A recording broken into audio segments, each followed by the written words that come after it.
ವಾರ್ತೆಗಳು ಓದುತ್ತಿರುವವರು ಅನುಶ್ರೀ ಬಸವರಾಜ್. ಮಹಿಳಾ ಮೀಸಲು ಮಸೂದೆಗೆ ವಿರೋಧವಿಲ್ಲ, ಕ್ಷೇತ್ರ ಮರುವಿಂಗಡಣೆಗೆ ಮಾತ್ರ ಆಕ್ಷೇಪ. ಸಂಸದ ಶ್ರೇಯಸ್ ಪಟೇಲ್ ತೀವ್ರ ಪ್ರತಿಕ್ರಿಯೆ. ನಮ್ಮ ಪಕ್ಷವು ಎಂದು ಮಹಿಳಾ ಮೀಸಲಾತಿಗೆ ವಿರೋಧಿಸಿಲ್ಲ, ಕ್ಷೇತ್ರ ಮರುವಿಂಗಡಣೆ ಎಂಬ ವಿಷಯಕ್ಕೆ ಮಾತ್ರ ವಿರೋಧವಿದೆ ಎಂದು ಸಂಸದ ಶ್ರೇಯಸ್ ಎಂ ಪಟೇಲ್ ಅವರು ಸ್ಪಷ್ಟವಾಗಿ ತಿಳಿಸಿದರು.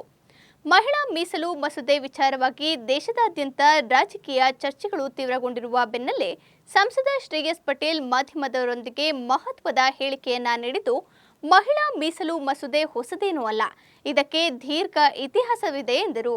2023ರಲ್ಲಿ ಲೋಕಸಭೆ ಮತ್ತು ರಾಜ್ಯಸಭೆಗಳಲ್ಲಿ ಈ ಮಸೂದೆ ಕುರಿತು ಚರ್ಚೆ ನಡೆದಿದ್ದು, ಇದರ ಜಾರಿಗೆ ಮೂಲ ಕಾರಣಗಳಲ್ಲಿ ಒಂದಾಗಿ ಮಾಜಿ ಪ್ರಧಾನಮಂತ್ರಿ ರಾಜೀವ್ ಗಾಂಧಿ ಅವರ ದೃಷ್ಟಿಕೋನವನ್ನು ಉಲ್ಲೇಖಿಸಿದರು. ಮಹಿಳೆಯರಿಗೆ ರಾಜಕೀಯದಲ್ಲಿ ಹೆಚ್ಚಿನ ಪ್ರತಿನಿಧಿತ್ವ ನೀಡಬೇಕು ಎಂಬುದು ರಾಜೀವ್ ಗಾಂಧಿ ಅವರ ಕನಸಾಗಿತ್ತು. ಅದನ್ನ ನಾವು ಸಹ ಗೌರವಿಸುತ್ತೇವೆ ಎಂದು ಹೇಳಿದರು. ಆದರೆ ಈ ಮಸೂದೆಯನ್ನ ನೆಪವಾಗಿ ಬಳಸಿಕೊಂಡು ಕ್ಷೇತ್ರ ಮರುವಿಂಗಡಣೆ ಡೆಲಿಮಿನೇಷನ್ ಕಾಯ್ದೆ ಜಾರಿಗೆ ತರಲು ಕೇಂದ್ರ ಸರ್ಕಾರ ಮುಂದಾಗಿರುವುದನ್ನು ಅವರು ತೀವ್ರವಾಗಿ ವಿರೋಧಿಸಿದರು. ಸಂವಿಧಾನ ತಿದ್ದುಪಡಿ 3/2 ಬಹುಮತ ಅಗತ್ಯ ಎಂಬುದು ಎಲ್ಲರಿಗೂ ಗೊತ್ತಿರುವ ವಿಚಾರ. ಆದರೂ ಅದನ್ನ ಲೆಕ್ಕಿಸದೆ ಸರ್ಕಾರ ಕ್ರಮ ಕೈಗೊಳ್ಳಲು ಮುಂದಾಗಿದೆ ಎಂದು ಆರೋಪಿಸಿದರು. ಕ್ಷೇತ್ರ ಮರುವಿಂಗಡಣೆ ವಿಷಯದಲ್ಲಿ ಸರ್ವ ಪಕ್ಷಗಳೊಂದಿಗೆ ಸಮಾಲೋಚನೆ ನಡೆಸದೆ ತುರ್ತು ನಿರ್ಧಾರ ಕೈಗೊಳ್ಳಲು ಯತ್ನಿಸಿರುವುದು ಪ್ರಜಾಪ್ರಭುತ್ವದ ಆತ್ಮಕ್ಕೆ ವಿರುದ್ಧ ಎಂದು ಅವರು ಹೇಳಿದರು. ರಾಜ್ಯ ಸರ್ಕಾರದ ಪ್ರತಿನಿಧಿಗಳ ಸಭೆಯನ್ನ ಕೂಡ ನಡೆಸಿಲ್ಲ, ಎಲ್ಲ ಪಕ್ಷಗಳ ಅಭಿಪ್ರಾಯ ಪಡೆದು ಒಮ್ಮತದೊಂದಿಗೆ ಮುಂದೆ ಸಾಗಬೇಕಿತ್ತು ಎಂದು ಟೀಕಿಸಿದರು. ಇಂಡಿಯಾ ಕೂಟವನ್ನ ಮಹಿಳಾ ವಿರೋಧಿ ಎಂದು ಬಿಂಬಿಸುವ ಪ್ರಯತ್ನಗಳನ್ನು ಅವರು ಖಂಡಿಸಿದರು. ನಾವು ಮಹಿಳಾ ಮೀಸಲಾತಿಗೆ ಯಾವತ್ತೂ ವಿರೋಧಿಸಿಲ್ಲ, ಬಿಜೆಪಿ ನಮ್ಮ ವಿರುದ್ಧ ಅಪಪ್ರಚಾರ ನಡೆಸುತ್ತಿದೆ, ಜನರನ್ನ ತಪ್ಪು ದಾರಿಗೆ ಎಳೆಯುವ ಪ್ರಯತ್ನ ನಡೆಯುತ್ತಿದೆ ಎಂದು ಆಕ್ರೋಶ ವ್ಯಕ್ತಪಡಿಸಿದರು. ಕಾಂಗ್ರೆಸ್ ಇವ್ರಿಗೆ ಅಜೆಂಡಾ ಕಾಂಗ್ರೆಸ್, ಇವ್ರಿಗೆ ಮಾತಿಗೆ ಸಿಗ್ತಾ ಇರೋದೇ ಕಾಂಗ್ರೆಸ್. ಹಾಗಾಗಿ ಇವರು ಕಾಂಗ್ರೆಸ್ ಮೇಲೆ, ನಮ್ಮ ಪಕ್ಷದ ಮೇಲೆ ಇವ್ರು ಇಲ್ಲದ ಸಲ್ಲದ ದೂರಬೇಕು, ಆ ಪಕ್ಷಕ್ಕೆ ಒಂದು ಇಲ್ಲದ ಅಪವಾದ ನಮ್ಮ ಪಕ್ಷಕ್ಕೆ ಕಟ್ಟಬೇಕು ಅನ್ನೋದು ಇವರ ಒಂದು ಅಜೆಂಡಾ.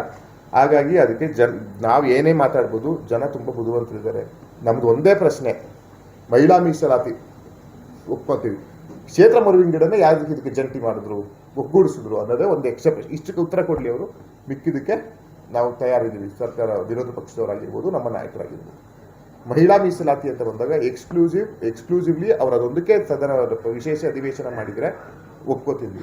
ಇದು ಕ್ಷೇತ್ರ ಮರುವಿಂಗಡಣೆ ಜೊತೆಗೆ ಸೇರಿಸಿದ್ದು ಇದೆಲ್ಲೋ ಪ್ರಜಾಪ್ರಭುತ್ವದ ಮತ್ತೆ ಆಡಳಿತ ಪಕ್ಷ ಅಧಿಕಾರನ ದುರುಪಯೋಗ ಪಡಿಸ್ಕೊಳ್ಳುವಂಥ ಕೆಲಸವನ್ನ ಮಾಡಿ. ಜೊತೆಗೆ ಏನಕ್ಕೆ ಅಂತ ಹೇಳಿದ್ರೆ, ಈಗ ಪಂಚರಾಜ್ಯ ಚುನಾವಣೆ ನಡೀತಿದೆ, ಈಗಾಗಲೇ ಇನ್ನೂ 3 ರಾಜ್ಯದ ಚುನಾವಣೆ ಬಾಕಿ ಇದೆ. ಈ ಹೊತ್ತಲ್ಲಿ ಇವರು ತಗೊಂಡು ಮಾಡುದು ಎಲ್ಲೋ ಇವರು ಆಡಳಿತನ ದುರುಪಯೋಗ ಪಡಿಸ್ಕೊಳ್ಳುವಂಥ ಕೆಲಸವನ್ನ ಇವ್ರು ಮಾಡಿದ್ದಾರೆ ಅಂತ ಚುನಾವಣೆಗೆ ನಮ್ಮ ತರಾನೇ ಬೀಳ್ತಿದ್ರು.